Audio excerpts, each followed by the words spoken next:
Where can people get accurate information to make up their minds on their own? Isn't the internet supposed to help? Isn't that where it is? Well, it's difficult because it's censored. It's censored. So people like me are trying, because I'm Asian, to create a narrative that people can relate to. Whenever I speak to large Asian audiences, they understand. And they say, how come we were not taught this at university?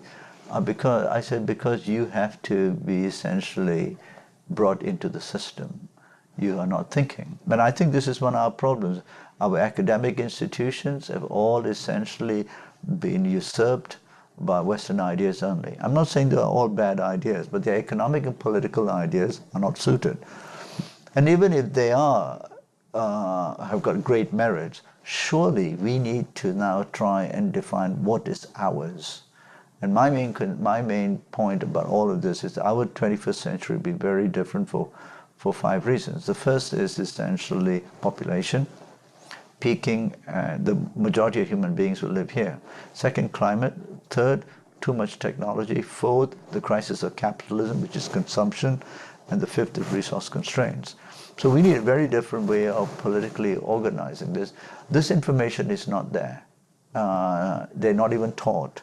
Our academia is even subservient to old narratives. All I can do, and we try to do here, is put those new ideas out. But it's not easy.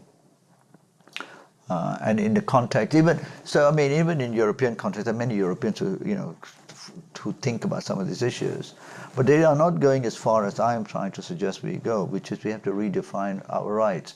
I'm questioning this notion of democracy, the democratization of everything. You do not have right to a car. Car ownership is not a human right. Try saying that in the United States, or try saying that in Germany. Then the idea is, we will do shared cars. But fundamentally in this part of the world, the cities have to be redesigned around a different modality, and it's not driverless cars, because the point is the automotive industry is so strong, right? It doesn't make them bad people. It's just not suited anymore to our cities. Most of our cities are dumps. I can say it, most people can't. You would choose not to live in them. So why would we make something that's a big dump even bigger with urbanization, and then camouflage it with nice conferences about smart cities, sustainable cities? This is hocus pocus. These are essentially professionals just selling their own ideas. My view is most of our large Asian cities will have to be decentralized, will be depopulated, and we have to have secondary nodules, which is essentially linked to the countryside, fruit production, pricing of essentially the ecosystem services provided by the countryside, which is the food. And therefore we will not marginalize what are called rural communities, which are seen as poor.